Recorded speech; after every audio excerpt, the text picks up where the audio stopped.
Добрий вечір усім. Або як по-німецьки це звучить, Guten Abend. Дивіться, сьогодні, в цю суботу були зіграні дуже цікаві матчі. Ну, я хочу почати з головного для нас, для любителів Бундесліги. Зокрема, для мене це центральний матч цього туру, де одна Борусія приймала іншу Борусію, тобто Гладбахська приймала Дортмундську. Як ви знаєте, результат нічия 1-1, таким чином закінчився матч. Чи міг перемогти Дортмунд? Так міг. Чи міг він програти? Ну, напевно, теж міг. Хоча залежить від того, по якому сценарію пішов матч. В першому таймі суддя, на мій погляд, як не дивно, так, на погляд фаната Борусі Дортмунд, суддя зобов'язаний був призначати пенальті після удару гладбахців і влучання у руку Сиру Гірасі, але, власне, він цього не зробив. Ну, порахував, напевно, що м'яч був занадто близько після удару до руки, а можливо те, що рука не була не в стороні, тобто Сиру Гірасі стояв, і вона була в нього досить таки внизу. Хоча там була явна рука, і я вважаю, що арбітр мав призначати пенальті. От такі от дивні висновки у мене. В другому таймі все ж таки і Дортмунд мав перемагу, і класний м'яч забив Джеймі Гіттенс. Ось, і молодець, слухайте, ну у нього така прекрасна статистика. В Лізі чемпіонів він у лідерах, в Бундеслізі у нього, по-моєму, було порівну з Сиру Гірасі по системі гол плюс пас, і тобто таким чином він, напевно, вже вийшов на перше місце.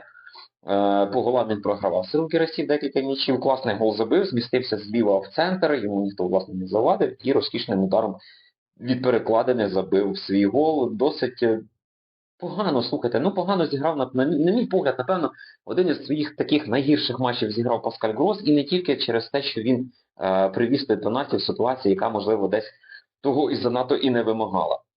В цілому матчі не задоволений, результатом не задоволений, звісно.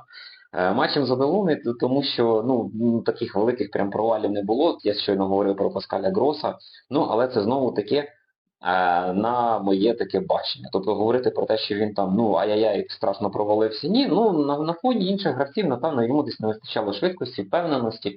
І такі ситуації схожі з ним виникали протягом всього матчу. Можна було ще відзначити не надто впевнену гру нашого центрального захисника, якого звати Ніклас Зюле, але в усіх випадках, де він грав невпевнено, все ж таки ні до чого це не призводило. І людина отримала травму, пішла з поля, замість нього вийшов Емре Can, який страшно давно вже, я не пам'ятаю, коли він виходив останній раз. Це було ще точно до матчів на збірних, це було тоді, коли він отримав червону картку проти Майнца. Тобто все ж таки так, я правий, до перерви на матчі збірних.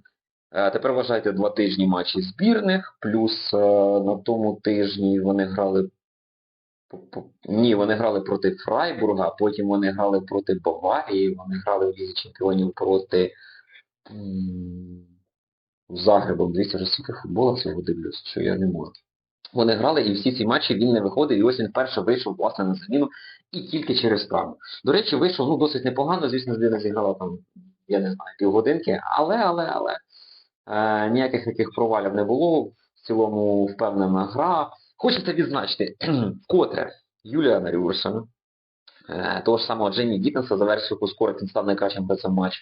Хочеться відзначити гру Грегора Кобеля, хоча шкода, але пенальті він не відбив. І, напевно, пенальті, якщо вже арбітр не ставив в першому таймі, то він просто був зобов'язаний поставити його у другому. Хоча, на мій погляд, ситуація менш очевидна, ніж це була гра рукою. А ось, що цікаво, так це, напевно, гра Фелікса Мечі, який всім демонструє, чому він виходить в основному складі, чому він виходить на позиції опорного півзахисника, тобто на позиції Емре Цана, позиції шістки так звані. Ну і, слухайте, Фелікс Мечі в відбої грає, і м'яч прекрасно контролює, і усі його там, знаєте, такі, я навіть не скажу замахи, але він от корпусом ніби такий робить рух, захисник біжить перекривати пас назад, не знаю, чи видно. А він різко розвертається і вже нібито звільнився від упити. Просто розкішно, просто розкішно. Аби травми його не косили. Власне, все. Напевно, справедлива нічия. Нічого більше в цьому матчі цікавого не було. Міг забивати той же самий Гірасі, не влучив головою раз, не влучив головою два. Хто там іще бив, я вже не пригадую. Давайте про інші матчі. А інші матчі дуже цікаві. Зокрема, вкотре втратив очки Пеп Гвардіола, хоча він зовсім нещодавно дуже впевнено переграв Ноттінгем Форест 3-0, але ось уже він спіткнувся об Крістал Пелес, колишнього тренера Вольсбурга і тренера Айнтрахта Олівера Гласнера. 2-2 нічия. Так що Пеп Гвардіола десь таки віддаляється. Ну, але з цим нічого не поробиш. 2-2 нічию зіграв і Ювентус. Ювентус Тіаго Мотте, який так страшно розхвалювали всі експерти, всі журналісти. Та він там такий розкішний, там в нього нібито нова система футболу. Але не потрібно забувати, що, ну, знову, я вам говорю про своє бачення. Лише моє. Хочете з ним погоджуйтесь, хочете не погоджуйтесь. До речі, для цього існують коментарі, що ви з ним не погоджувалися. Бачення моє наступне. У кожного клуба протягом багатьох десятиліть вже корінилась певна система, певний так званий ДНК клубу. Знаєте, коли от є стилістика або гравці, які не властиві цьому клубу, і він не може грати в іншій системі.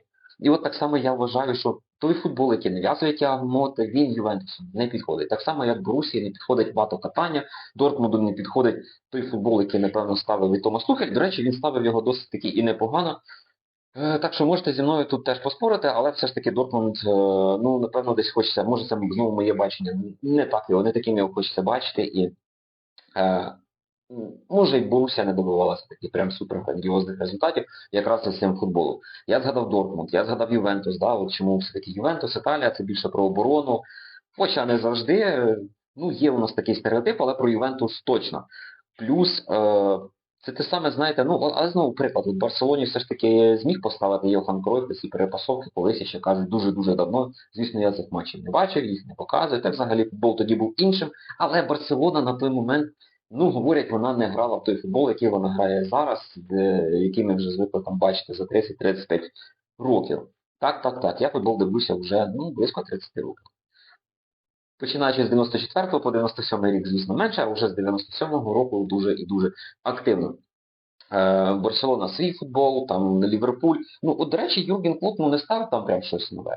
Для Англії, ну, нехай там пресинський би не був, він був попримітивніший англійський футбол, але так званий BBG, пам'ятаєте, що там на початку 2000-х дуже активно використовували в англійській прем'єр-лізі, з чим, напевно, ви можете поспорити, оскільки скажете, а як же Арсен Венгер і його Арсенал? І так він з загальної системи випадав.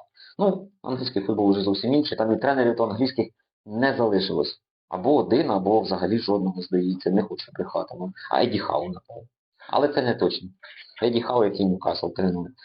Так от я вважаю, що Тіаго Мота з його футболом, він не підходить категорично Ювентусу. Ну, подивимося, чим це все діло закінчиться. Можливо, це просто якийсь тимчасовий спад. Можливо, ні.